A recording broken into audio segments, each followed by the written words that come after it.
السيدات والسادة، مرحبا بكم على متن طائرة مصر للطيران. من أجل سلامتكم وراحتكم يرجى الانتباه لتعليمات السلامة. يرجى وضع حقائبكم اليدوية تحت المقعد أمامكم أو بشكل آمن في الخزائن العلوية. يرجى ربط حزام المقعد فور إضاءة علامة ربط الحزام. لربط الحزام أدخل اللسان المعدني داخل الطرف الآخر وشد طرف الحزام حتى يضيق. لفك الحزام ارفع الغطاء المعدني لأعلى ثم اسحب الحزام إلى الجهة المقابلة. لضمان سلامتكم يرجى ربط حزام المقعد طوال الرحلة وإظهاره لطاقم الطائرة ليتمكن من رؤيته في حال نومكم.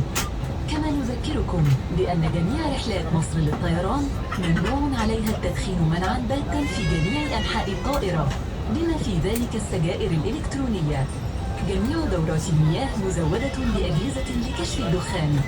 أي تلاعب بأجهزة كشف الدخان أو عدم الالتزام باللوائح والتعليمات يعتبر جريمة يعاقب عليها القانون. هناك 4 مخارج رئيسية للطوارئ و4 مخارج فوق الجناح على متن هذه الطائرة تحمل جميعها علامات واضحة. يرجى تذكر المخرج الأقرب إليكم علما بأنه قد يكون خلفكم. في حالة الطوارئ ستضاء الممرات المؤدية إلى المخارج. تعليمات فتح تلك المخارج موضحة على كل مخرج. في حالة استخدام منزلقات النجاة يرجى التأكد من ترك أمتعتكم وخلع الأحذية. إذا حدث تغيير مفاجئ في ضغط الهواء ستتدلى تلقائيا أقنعة الأكسجين المعدة للاستعمال. اجذب القناع بشدة مع ربط حزام المقعد بشكل فوري.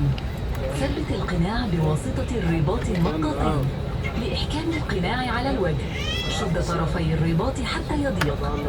تذكر أن تضع القناع الخاص بك أولا قبل مساعدة الآخرين. تنفس بطريقة طبيعية حتى نعلن أنه يمكن الاستغناء عنه. إن سترة النجاة موجودة هنا أو هنا. عندما يطلب منكم طاقم الطائرة استعمالها أخرج السترة من مكانها. أدخل رأسك داخل سترة النجاة.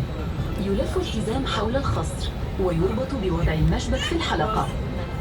يشد طرفا الحزام حتى يضيق. لملء السترة بالهواء اجذب السدادة الحمراء إلى أسفل أو تملأ السترة بالهواء عن طريق الفم.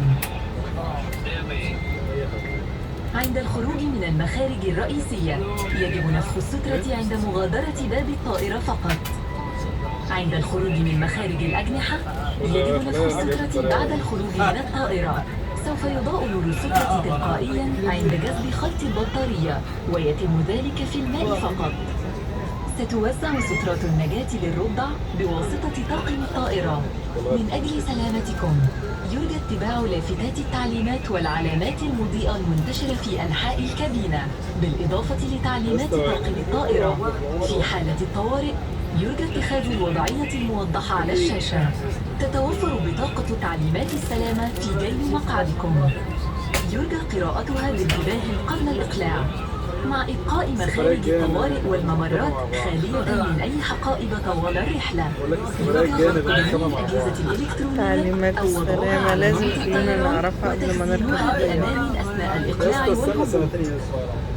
في حالة سقوط أي من الأجهزة الإلكترونية داخل المقعد Attention, cabin crew all doors to arm position, cross check and stand by please. Thank you. حرك المقعد واستدعي أي فرد من أفراد طاقم الضيافة للمساعدة حيث إن ذلك قد يؤثر على سلامتك وسلامة الطائرة. لبدء رحلتنا يرجى التأكد أن حزام المقعد مربوط بإحكام ويرجى إعادة ظهر المقعد إلى الوضع الرأسي المعتدل وإعادة وحدة التحكم اليدوية إلى مكانها المخصص وتحريك مسند القدمين إلى الوضعية الأساسية وإغلاق طاولة الطعام مع فتح ستائر النوافذ. الآن سوف يقوم أعضاء الطاقم بمراجعة إجراءات السلامة استعداداً للإقلاع. نحن هنا من أجل سلامتكم وراحتكم. مصر للطيران تتمنى لكم رحلة سعيدة.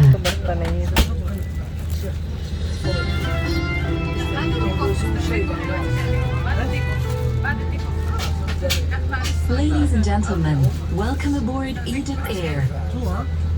For your safety and comfort, Please pay attention to the following safety instructions. If you have a carry-on baggage, stow it under the seat in front